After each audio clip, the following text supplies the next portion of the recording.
Good morning children. ಪಾಠ 6 ಸಂತೆ. ಪಾಠ 6 ಸಂತೆ. ಓಕೆ ಚಿಲ್ಡ್ರನ್, ನಿನ್ನೆ ಕ್ಲಾಸಲ್ಲಿ ನಾನು ನಿಮಗೆ ಏನು ಹೇಳ್ಕೊಟ್ಟಿದ್ದೆ? ನಿಮ್ಮ ಮನೆಯಲ್ಲಿ ಬಳಸುವ ವಸ್ತುಗಳ ಹೆಸರುಗಳನ್ನು ಬರೆಯಿರಿ ಅಂತ ನಾನು ನಿಮಗೆ ಹೇಳ್ಕೊಟ್ಟಿದ್ದೆ. ಅದೇ ರೀತಿ ನಿಮಗೆ ತಿಳಿದಿರುವ ಹೂವುಗಳ ಹೆಸರುಗಳನ್ನು ಪಟ್ಟಿ ಮಾಡಿ ಅಂತ ಸಹ ಹೇಳಿದ್ದೆ. ಸೊ ಅದಾದ ನಂತರ ನಾನು ಪಾಠ ಶುರು ಮಾಡಿದ್ದೆ. ಪಾಠ ಶುರು ಮಾಡಿ ನಿಮಗೆ 3 ಪ್ಯಾರಾಗ್ರಾಫ್ ನಾನು ನಿಮಗೆ ಎಕ್ಸ್ಪ್ಲೇನ್ ಮಾಡಿದ್ದೆ. ಎಕ್ಸ್ಪ್ಲೇನ್ ಮಾಡಿ ಆದ ನಂತರ ಅದರಲ್ಲಿ ಬರುವಂಥ ಕೆಲವು ಕಠಿಣ ಶಬ್ದಗಳನ್ನು ಸಹ ನಾನು ನಿಮಗೆ ಇದು ಮಾಡಿದ್ದೇನೆ. ಸೊ ಈಗ ಮುಂದಿನ ಪಾಠವನ್ನು ನಾವು ಮುಂದುವರಿಸೋಣ. ಪೇಜ್ ನಂಬರ್ 36ರಿಂದ. ಪೇಜ್ ನಂಬರ್ 36ರಿಂದ. ಸೊ ಯಾವ ರೀತಿ ಸಂತೆ ನಡೀತದಂತ ನಾನು ನಿಮಗೆಲ್ಲ ತಿಳಿಸ್ಕೊಟ್ಟಿದ್ದೇನೆ. ಸಂತೆ ಅಂತಂದರೆ ಮಕ್ಕಳಿಗೆ ಯಾವ ರೀತಿಯಾದಂಥ ಏನು ಹೇಳ್ತಾರೆ, ಖುಷಿ ಇರುತ್ತೆ, ಎಕ್ಸೈಟ್ಮೆಂಟ್ ಇರ್ತದೆ, ಅಥವಾ ಒಂಥರ ಆನಂದ ಇರುತ್ತಂತ ನಾನು ನಿಮಗೆ ತಿಳಿಸ್ಕೊಟ್ಟಿದ್ದೇನೆ. ಸೊ ಸಂತೆ ಅಂದರೆ ಯೂಶ್ವಲಿ ಎಲ್ಲರಿಗೂ ತುಂಬ ಖುಷಿಯಾಗಿರ್ತದೆ. ಯಾಕಂದರೆ ನಮಗೆ ಬೇರೆ ಬೇರೆ ರೀತಿಯಾದಂಥ ವಸ್ತುಗಳು ನೋಡಲಿಕ್ಕೆ ಸಿಗ್ತವೆ. ಅದೇ ರೀತಿ ಒಂಥರ ಮಜಾ ಅನಿಸುತ್ತೆ. ಸಂತೆ ಅಂತಂದ್ರೆ ಒಂಥರ ನಮಗೆ ಮಜಾ ನೋಡಲಿಕ್ಕೆ. ಯಾಕಂದರೆ ಆಟ ಸಾಮಾನುಗಳು ಸಿಗ್ತವೆ.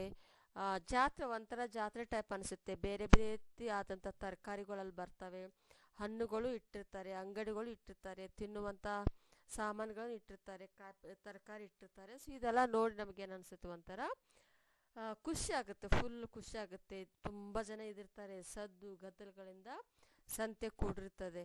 ಎಲ್ಲಿ ನೋಡಿದ್ರು ಕೈಯಲ್ಲಿ ಬ್ಯಾಗ್ ಇರುತ್ತೆ, ತಲೆ ಮೇಲೆ ಬುಟ್ಟಿ ಇರುತ್ತೆ. ಜನ ಅವ್ರಿಗೆ ಬೇಕಾಗಿರೋ ವಸ್ತುಗಳನ್ನು ತಗೊಳ್ಳೋದ್ರಲ್ಲಿ ಬ್ಯುಸಿ ಆಗಿರ್ತಾರೆ. ಸೊ ಇವೆಲ್ಲ ನೋಡಿದ್ರೆ ನಮ್ಗೇನು ಅನಿಸ್ತದೆ, ಒಂಥರ ಚಂದ ಆಗ್ತದೆ. ಸೊ ಅದೇ ರೀತಿ ನಮ್ಮದು 4 ಜನ ಮಕ್ಕಳು, ಅನಿತಾ, ಜಾನ್, ರಶೀದ್ ಮತ್ತು ಕುಮಾರ್ ಅನ್ನೋರು ಏನು ಮಾಡ್ತಾರೆ, ತಮ್ಮ ಊರಲ್ಲಿ ನಡೆಯುವಂಥ ಸಂತೆಗೆ ಅವರ ಅನಿತಾನ ಚಿಕ್ಕಪ್ಪನ ಜೊತೆಗೆ ಹೋಗಿ ಬಂದು ಅವ್ರಿಗೆ ಒಂದು ರೀತಿ ಆದಂಥ ಒಂದು ಏನು ಹೇಳ್ತಾರೆ, ಎಕ್ಸ್ಪೀರಿಯನ್ಸ್ ಅವ್ರಿಗಾಗುತ್ತೆ. ಸೊ ಅವರು ಏನು ಮಾಡ್ತಾರೆ, ಎಕ್ಸ್ಪೀರಿಯನ್ಸ್ ಮಾಡಿಕೊಂಡು ನಂತರ ಅವ್ರಿಗೆ ತುಂಬ ಖುಷಿ ಆಗುತ್ತೆ. ನಾವು ಸಂತೆಗೆ ಹೋಗಿ ಬಂದ್ವಿ ಅಂತ.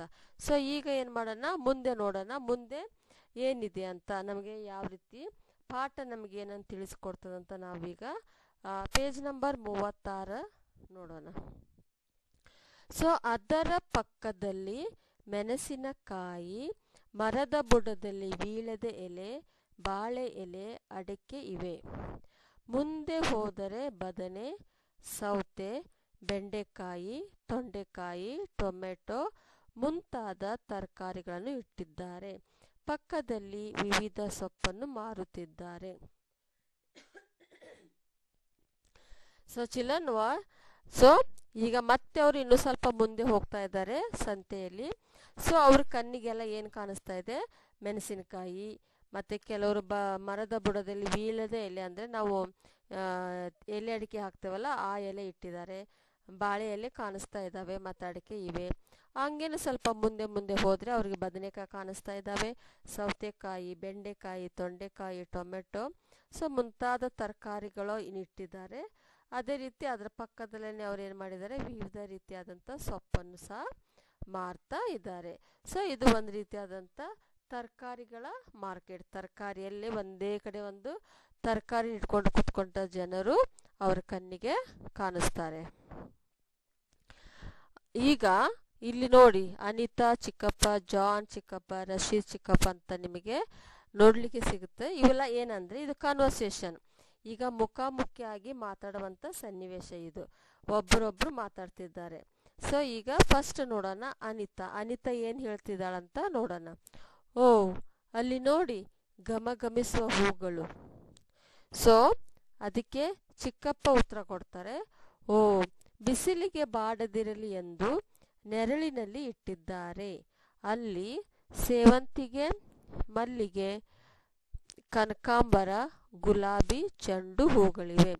ಸೊ ಅನಿತಾ ಹೇಳ್ತಾಳೆ, ಓ, ಅಲ್ಲಿ ನೋಡಿ ಘಮಘಮಿಸುವ ಹೂಗಳು. ಘಮಘಮಿಸುವ ಅಂತಂದ್ರೆ ಸುಗಂಧಭರಿತವಾದ ವಾಸನೆ ಅಥವಾ ಪರಿಮಳ ಅಲ್ಲಿ ಬರ್ತಾ ಇದೆ. ಸೊ ಅದಕ್ಕೆ ಅವ್ರ ಚಿಕ್ಕಪ್ಪ ಹೇಳ್ತಾರೆ, ಹೌದು, ಹೂಗಳು ಬಾಡದಿರಲಿ ಅಂತ ಹೇಳಿ ಅವ್ರೇನು ಮಾಡಿದ್ದಾರೆ, ನೆರಳಿನಲ್ಲಿ ಇಟ್ಟಿದ್ದಾರೆ. ಸೊ ಅಲ್ಲಿ ಯಾವ ರೀತಿಯಾದಂಥ ಹೂಗಳಿದ್ದಾವೆ, ಯಾವ್ಯಾವ ಹೂಗಳಿದ್ದಾವೆ ಅಲ್ಲಿ? ಸೇವಂತಿಗೆ ಇವೆ, ಮಲ್ಲಿಗೆ ಇವೆ, ಕನಕಾಂಬರ ಇದೆ, ಗುಲಾಬಿ ಇದೆ, ಚೆಂಡು ಇದೆ. ಸೊ ಇವೆಲ್ಲ ಹೂಗಳು ಇದ್ದಾವೆ. ಸೊ ಇದಾದ ನಂತರ ಈಗ ಅನಿತಾ ಮತ್ತು ಚಿಕ್ಕಪ್ಪ ಮಾತಾಡಿ ಆದ ನಂತರ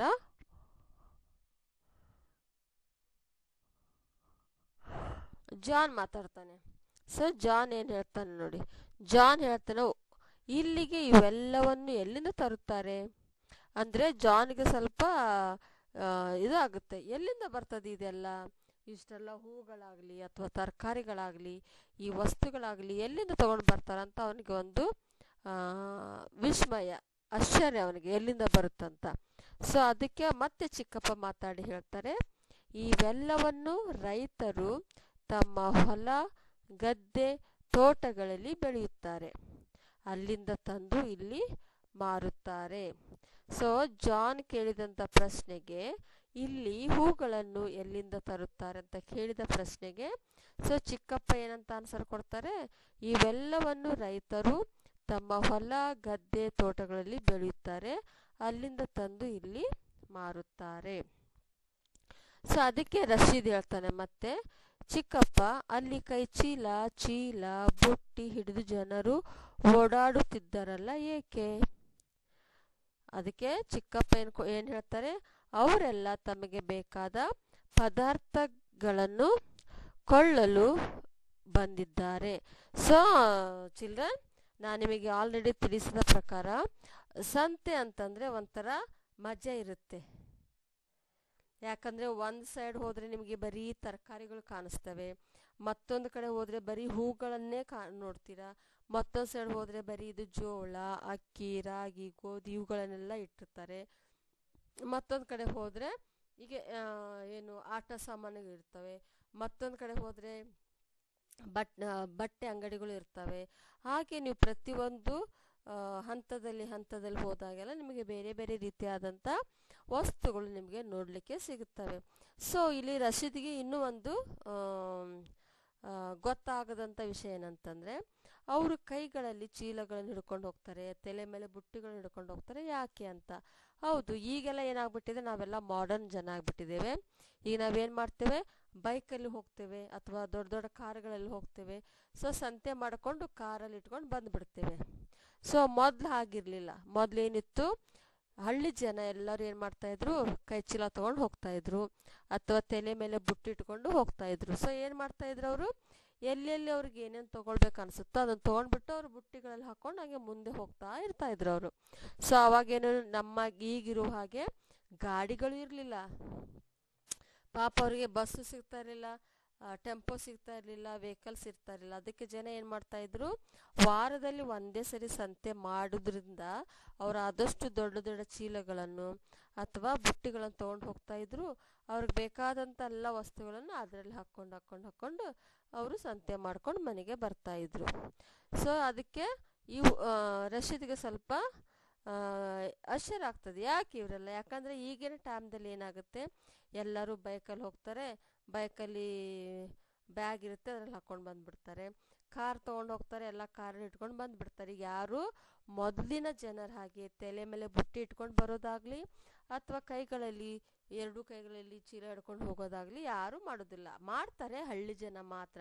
ಹಳ್ಳಿ ಜನರಿಗೆ ಏನಾಗುತ್ತೆ, ಪಾಪ ಅವ್ರ ಹಳ್ಳಿಯಿಂದ ಪಟ್ಟಣಕ್ಕೆ ಬರ್ತಾರೆ ಸಂತೆ ಮಾಡ್ಕೊಳ್ಳೋಕ್ಕೆ. ಸೊ ಅವ್ರಿಗೇನಾಗುತ್ತೆ, ಅವ್ರ ಹತ್ರ ಗಾಡಿ ಇರೋದಿಲ್ಲ.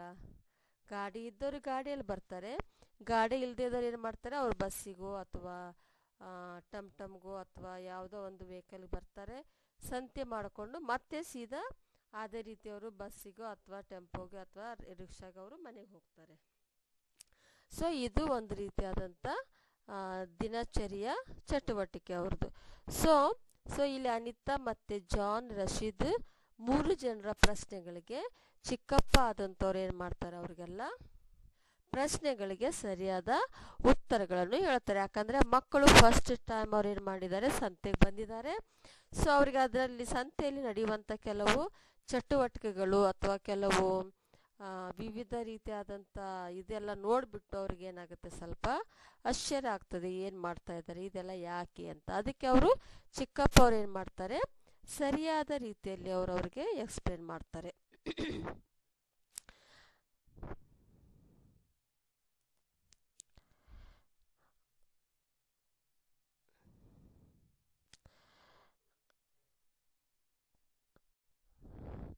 ಓಕೆ ಚಿಲ್ಲ, ಈಗ ಕೆಲವು ಕಠಿಣ ಶಬ್ದಗಳನ್ನು ನೋಡೋಣ. ಮೊದಲನೇದು ಪಕ್ಕ, ಮೆಣಸಿನಕಾಯಿ, ಮರದ ಬುಡ, ವೀಳ್ಯದೆಲೆ, ಬಾಳೆ ಎಲೆ, ಅಡಿಕೆ, ಬದನೆ, ಸೌತೆ, ಬೆಂಡೆಕಾಯಿ, ತೊಂಡೆಕಾಯಿ, ಟೊಮೆಟೊ, ಸೊಪ್ಪು, ಘಮಘಮಿಸು, ಇಟ್ಟಿದ್ದರೆ, ರೈತರು, ಗದ್ದೆ. ಸೊ ಚಿಲ್ಲ, ನೀವು ಕಠಿಣ ಶಬ್ದಗಳು, ಈಗ ನಾನು ಏನು ನಿಮಗೆ ಪ್ಯಾರಾಗ್ರಾಫ್ ನಾನು ನಿಮ್ಗೆ ಏನು ಎಕ್ಸ್ಪ್ಲೇನ್ ಮಾಡಿದೆ, ಆ ಪ್ಯಾರಾಗ್ರಾಫಲ್ಲಿ ಬರುವಂಥ ಕಠಿಣ ಶಬ್ದಗಳು ಇವು. ಸೊ ಇನ್ನೊಂದ್ಸರಿ ಓದ್ತೇನೆ. ಪಕ್ಕ, ಪಕ್ಕ ಅಂತಂದ್ರೇನು, ಸೈಡ್, ಬಾಜು. ಮೆಣಸಿನಕಾಯಿ ಅಂದ್ರೇನು, ಗ್ರೀನ್ ಚಿಲ್ಲಿ. ಮರದ ಬುಡ ಅಂದರೆ ಮರದ ಕೆಳಗೆ. ವೀಳ್ಯದ ಎಲೆ ಅಂತಂದರೆ ನಾವು ಹಾಕ್ಕೊಳ್ಳುವಂಥ ಎಲೆ. ಬಾಳೆ ಎಲೆ ಅಂತಂದರೆ ಬನಾನಾ ಲೀಫ್. ಅಡಿಕೆ ಅಂತ ಹೇಳಿದ್ರೆ ಅರ್ಕನೆಟ್.